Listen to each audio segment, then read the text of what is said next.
इस वक्त की एक बड़ी खबर पर नजर डाल लेंगे जो कि भोपाल से सामने आ रही है। भोपाल से इस वक्त की बड़ी खबर से आपको अपडेट करवा देते हैं। आज घोषित होंगे अमरवाड़ा उपचुनाव के परिणाम। बड़ी खबर आपको बता दें, भोपाल से 20 चरणों में होगी वोटों की गिनती।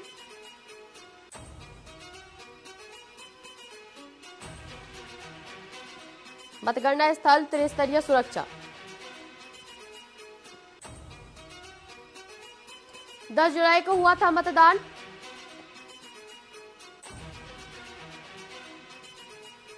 इस वक्त की बड़ी खबर से आपको अपडेट करवा रहे हैं। चुनावी मैदान में थे कुल 9 प्रत्याशी।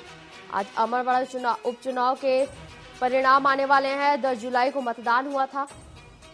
20 चरणों में आएंगे परिणाम। भोपाल से इस वक्त की बड़ी खबर से आपको अपडेट करवा रहे हैं। आज घोषित होंगे अमरवाड़ा उपचुनाव के परिणाम। 20 चरणों में होगी वोटों की गिनती।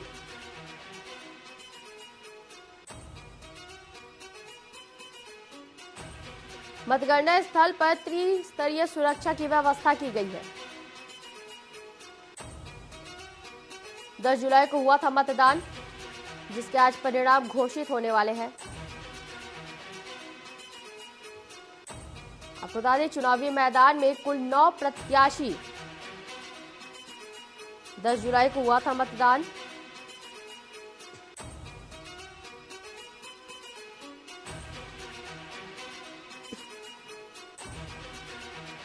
अमरवाड़ा से इस वक्त की बड़ी खबर से आपको अपडेट करवा रहे हैं। आज घोषित होंगे अमरवाड़ा उपचुनाव के परिणाम। 20 चरणों में होगी वोटों की गिनती।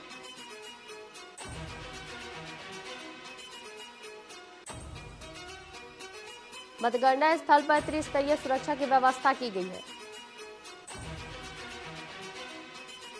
10 जुलाई को हुआ था मतदान।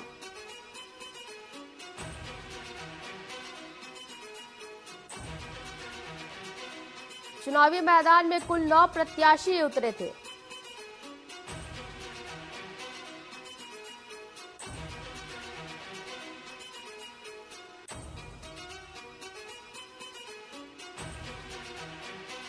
आज घोषित होंगे अमरवाड़ा उपचुनाव के परिणाम।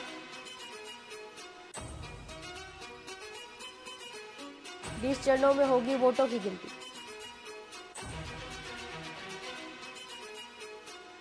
मतगणना स्थल त्रिस्तरीय सुरक्षा।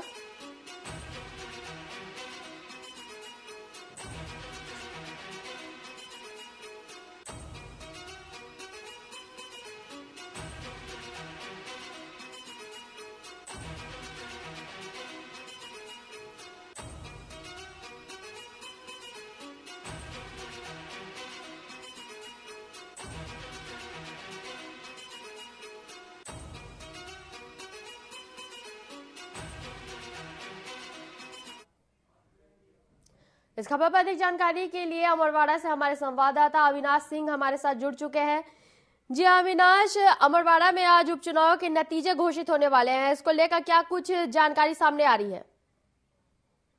जी, मैं अभी मतगणना स्थल पर ही हूँ। मतगणना यहाँ पर छिंदवाड़ा में काशी शासकीय महाविद्यालय पीजी कॉलेज में मतगणना हो रही है और लगभग 8 राउंड की गिनती अभी तक हो चुकी है।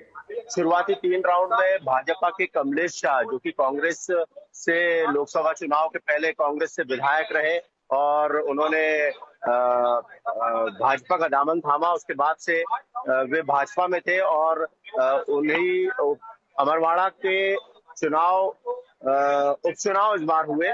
10 तारीख को चुनाव हुए थे और आज 13 तारीख को मतगणना है। 8 राउंड की मतगणना पूरी हो चुकी है। लगभग 3 राउंड तक भाजपा के राजा कमलेश शाह आगे चलते रहे हैं, लगभग 2300-2400 वोटों से। लेकिन चौथे राउंड के बाद से कांग्रेस के प्रत्याशी धीरेन्द्र शाह जो है वो अब आगे चल रहे हैं। 8वें राउंड के बाद स्थिति यह है कि लगभग 2900 वोटों से धीरेन्द्र शाह आगे चल रहे हैं। हालांकि अभी तक सिर्फ 8 राउंड ही हुए हैं। 20 राउंड की मतगणना होनी है, जिनमें से 8 राउंड संपन्न हो गए हैं। लगभग 12 राउंड अभी बाकी है। 9वें राउंड की मतगणना अभी यहाँ पर चालू है और अमरवाड़ा विधानसभा, जैसा कि पहले से भी बड़ी चमत्कारिक विधानसभा रही है, यहाँ के परिणाम बड़े अप्रत्याशित आते रहे हैं। शुरुआती दौर में आगे बढ़त रखने वाले कई बार आखिरी राउंड के बाद पिछड़ जाते रहे हैं और चुनाव परिणाम कुछ और ही होते रहे हैं। वैसी ही स्थिति इस बार भी दिख रही है। इस बार भी कम ज्यादा वाली स्थिति नजर आ रही है। बड़ी बात यह है कि इस बार गोंडवाना के जो प्रत्याशी है देवरावण भलावी, उन्होंने भी लगभग 13,000 वोट अब तक ले चुके हैं, जो कि अमरवाड़ा के इतिहास में बड़ी बात है। हालांकि पहले एक बार गोंडवाना के प्रत्याशी यहाँ से जो मनमोहन शाह भट्टी थे, वे विधायक भी रह चुके हैं। गोंडवाना का बड़ा गढ़ अमरवाड़ा है।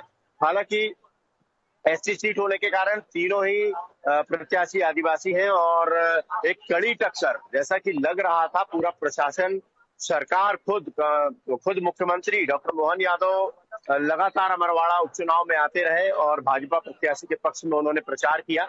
और जिस तरीके से पूरी सरकार के कई मंत्री लगातार संपत्ति हुई के यहाँ पर डटी रही, इसके अलावा और भी मंत्री और बड़े भाजपा नेता बीडी शर्मा प्रदेश अध्यक्ष यहाँ पर आए भाजपा के प्रत्याशी के पक्ष में प्रचार करने, और पूरी एक बड़ी ताकत भाजपा ने झोंकी। लेकिन कांग्रेस से भी जैसा लग रहा था कि एक तरफा चुनाव हो सकता है उपचुनाव, क्योंकि छिंदवाड़ा की लोकसभा सीट आजादी के बाद पहली बार भाजपा जीती है, तो लेकिन ऐसा हुआ नहीं।